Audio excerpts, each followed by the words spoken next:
चालू करो बे। संजय सिंह, कानून का नाम ही उम्मीद है।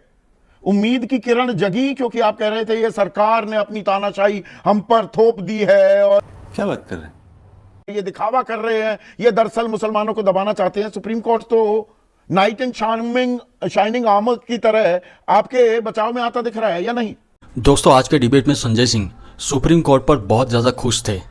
इसका कारण ये था कि कुछ दिन पहले जिस वक्त बोर्ड को राज्यसभा और लोकसभा में पास किया गया था, उसके बारे में कुछ लोग सुप्रीम कोर्ट गए थे और इसके बारे में याचिका दायर की थी। इस पर सुप्रीम कोर्ट ने टिप्पणी करते हुए कहा था कि सरकार इसके बारे में जवाब दे। आज इसी विषय पर डिबेट हो रहा था। प्रतिदिन लोकतंत्र खतरे में बताने वाले और सरकारी एजेंसियों को बुरा बताने वाले आज लोकतंत्र की आज ही जीत बता रहे थे। खैर, वीडियो को पूरा देखने के बाद अपना ओपिनियन कमेंट में ज़रूर लिखें और इस तरह के वीडियो देखने के लिए चैनल को अभी सब्सक्राइब कर ले और वीडियो को लाइक जरूर करें। तो कंटिन्यू करते हैं आज का वीडियो। निश्चित रूप से जो सुप्रीम कोर्ट की सुनवाई है, अच्छा, वो एक सकारात्मक दिशा में बढ़ रही है, मैं ये कह सकता हूं। और जो अंतरिम राहत मिली है फिलहाल, वो एक बड़ी राहत के तौर पे देखी जा सकती है। जब अंतिम फैसला आएगा तो मैं उम्मीद करता हूं कि इसी सकारात्मक दिशा को देखते हुए एक अच्छा फैसला मोदी सरकार की मंशा के विपरीत आएगा। क्यों? तो क्या हुई? आज का जो यह अंतरिम फैसला है, ये मोदी सरकार के लिए एक बहुत बड़ा धक्का है, क्योंकि उन्होंने गैर संवैधानिक बिल पास किया था। हम लोग बार बार इस बात को कह रहे थे कि संविधान की धारा 26 यह साफ तौर पे कहती है कि अलग अलग धार्मिक मान्यताओं के लोगों को अपनी धार्मिक मान्यताओं के हिसाब से धार्मिक संपत्तियों का प्रबंधन करने, पूजा अर्चना, इबादत और प्रेयर करने की आजादी है। I don't know. तो मोदी जी हो या कोई उनकी जगह और प्रधानमंत्री हो, वो संविधान की धाराओं के विपरीत कोई कानून नहीं बना सकता। लेकिन उन्होंने संख्या बल के आधार पे दोनों सदनों में जबरन ये गैर संवैधानिक बिल पास किया। लोकतंत्र तेरे को बताते थे का मतलब ही ये होता है ना संजय सिंह, लोकतंत्र इज अबाउट नंबर्स। लोकतंत्र तो आंकड़ों का खेल है ना, जिसके पास आंकड़े हैं वही सही। ये दस्तूर है। लोकतंत्र जन भावनाओं से भी चलता है, लोकतंत्र संवाद से भी चलता है। ये भगवान क्या जुल्म है। लोकतंत्र में कई बार आंकड़े आपके पक्ष में होते हैं, लेकिन जन भावनाएं आपके विपरीत होती हैं। आपको यह समझना पड़ेगा संदीप जी कि ये सिर्फ मुसलमानों का सवाल नहीं है। कल को आप गुरुद्वारों के लिए ऐसे कानून लेके आएंगे, फिर चर्चों के लिए ऐसे कानून लेके आएंगे। बौद्धों की लड़ाई चल रही है बोध गया में, आप मंदिरों के लिए ऐसे कानून लेके आएंगे। आपका मकसद क्या है? आप धार्मिक संपत्तियों को कब्जा करके अपने दोस्तों को देना चाहते हैं। मैंने पार्लियामेंट में भी ये बात बोली थी। नहीं सारुण जी, यहाँ कुछ तो गड़बड़ है। प्रधानमंत्री जी ने 13,000 एकड़ जमीन उठाकर अपने दोस्तों को अयोध्या में दे दी, जो रक्षा विभाग की जमीन थी। 300 काशी के अंदर मंदिरों को तोड़ के व्यापार करने के लिए तमाम व्यापारियों को वहां पर जमीनें दे दी गई काशी कॉरिडोर के नाम पे। आप धर्म के नाम पे धंधा कर रहे हैं, कुछ भी, और बड़ी बड़ी बातें कर रहे हैं। ये वक्फ के नाम पर धंधा, और धंधा भी क्या कहूं, गोरख धंधा नहीं चल रहा है क्या? क्या इस बात को डिनाई किया जाएगा? महाराष्ट्र के मामले हैं, कर्नाटक के मामले हैं। 2001 से 2012 के बीच लाखों करोड़ की संपत्ति के बारे न्यारे किए गए हैं। यह भी एक हकीकत है जिसे डिनाई किया जा सकता है क्या संजय सिंह? तो आप क्या करेंगे उसके? इसे पार्टी की मीटिंग समझ के फंस गया। नहीं तो आप क्या करेंगे उसके लिए? आप उसके, क्या सरकार के अंदर भ्रष्टाचार नहीं हो रहा है? इस सरकार में बड़े बड़े भ्रष्टाचारियों को अपनी पार्टी में शामिल कर लिया है। आप भ्रष्टाचार को रोकने के लिए कदम उठाइए। कानून की जो प्रावधान है उसका सही इस्तेमाल कीजिए। मौजूद है कानून, हमको सिखा रिया है।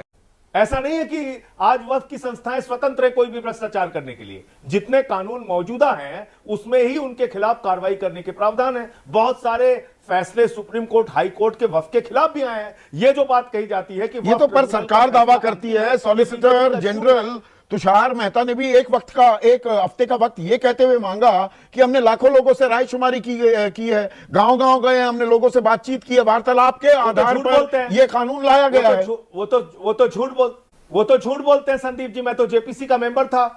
कुछ भी, तुषार मेहता जी को लाइए सामने। वो तो झूठ बोलते हैं।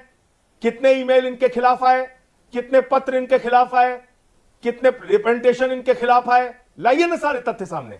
अरे संदीप जी, ये बात हमें समझनी चाहिए। 232 लोगों ने लोकसभा में इस बिल के खिलाफ वोट दिया। कितने मुसलमान थे उसमें? सिर्फ 24। 98 लोगों ने राज्यसभा में इसके खिलाफ वोट दिया।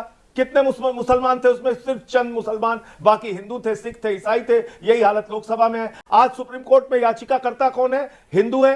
समझ रहे हो आप? वकील कौन लड़ रहे हैं? हिंदू है। ये देश धर्मनिरपेक्षता का देश है। यहां पर एक दूसरे के लिए आवाज उठाने वाले लोग हैं, और जब तक ये लोग मौजूद रहेंगे, इस देश की भाईचारे और अमन की संस्कृति को खत्म नहीं किया जा सकता, तोड़ा नहीं जा सकता। ये बात मोदी जी समझने को तैयार नहीं है। उनके नफरती चिंटू समझने के लिए तैयार नहीं है। मैं आपको दिखाता हूं क्या कर रहे हैं ये। सुप्रीम कोर्ट का भी अंतिम फैसला भी नहीं आया है, एक अंतरिम आदेश आया है। उसके बाद भारतीय जनता पार्टी के जो समर्थक हैं वो क्या लिख रहे हैं ट्विटर पे। ये सुप्रीम कोर्ट के प्रति इनका सम्मान है। सुनिए, एक मिस्टर सिन्हा के नाम से ट्विटर हैंडल चलता है, सरिया कोर्ट ऑफ इंडिया। सरिया कोर्ट ऑफ इंडिया तेरे को बताते सुप्रीम कोर्ट को लिख रहे हैं। ये बीजेपी के समर्थक हैंडल है। ये एक ट्विटर हैंडल है बीजेपी का समर्थक हैंडल। आप देखिए, ये सुप्रीम कोर्ट के गुंबद पे क्या इन्होंने बना दिया है। ये एक अजीत भारती करके ट्विटर हैंडल है। देखिए इन्होंने क्या लिखा है सुप्रीम कोर्ट के बारे में। ये तो 2-2 रुपए वाले ट्रोल्स है ना। क्या बोला तूने? वो आपकी पार्टी के भी ऐसे ट्रोल्स होते हैं। आप ट्रोल्स को इतनी अहमियत क्यों दे रहे हैं? सुप्रीम कोर्ट ने संज्ञान लिया, system of checks and balances है ना इस देश में। इस बात को क्या डिनाई कर रहे हैं आप संजय सिंह?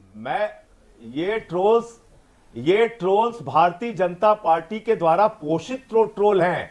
ये बीजेपी की मानसिकता को दर्शाते हैं। तू जा। मैं भाई तू वापस जा। मैं ये आपको कहने की कोशिश कर रहा हूं कि अगर ये हालत रहा तो कल को ये लोग सुप्रीम कोर्ट पे भी बुलडोजर चला देंगे। ये किसी संस्था को नहीं मानते। मैं ये कहना चाहता हूं, इनको किसी भी संस्था के तो आप भी तो हर संस्था पर सवाल उठाते हैं। ईडी हो, सीबीआई हो, अदालतों के फैसलों पर भी आपने सवाल उठाए। मीठा मीठा गप गप, कड़वा कड़वा थू थू। आज थोड़ा आपके पक्ष में आने की बात सुप्रीम कोर्ट करता दिखा तो आपको अदालत ठीक लग रही है।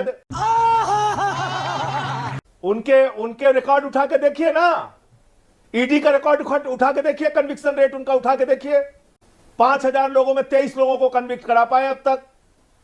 तो आपने इस देश का मजाक बना रखा है। अपनी संस्थाओं का इस्तेमाल सिर्फ राजनीतिक प्रतिद्वंद्वियों को झुकाने के लिए, उनको दबाने के लिए, उनको जेल में डालने के लिए करेंगे, तो आपकी संस्थाओं पे सवाल नहीं उठेगा। समाधान निकलता दिख रहा है आपको। ये अंतरिम आदेश ही सही। क्या हम समाधान की तरफ जा रहे हैं? आखिरी सवाल आपसे संजय सिंह। समझ रहे हो आप? मुझे सुनवाई और अंतरिम आदेश में एक सकारात्मक दिशा माननीय सर्वोच्च न्यायालय की ओर से दिख रही है, और इस दिशा में अगर केस आगे बढ़ा तो अच्छी राहत भरा फैसला, संविधान की रक्षा करने वाला फैसला, इस देश के अमन और चैन को कायम करने वाला फैसला आएगा। मजा आया। अच्छा। तो दोस्तों, आपको वीडियो कैसा लगा और इस विषय के बारे में अपना ओपिनियन क्या है मुझे कमेंट में ज़रूर लिखें। और अगर वीडियो पसंद आया हो तो वीडियो को लाइक और चैनल को सब्सक्राइब करना बिल्कुल ना भूलें। तो मिलते हैं अगले वीडियो में।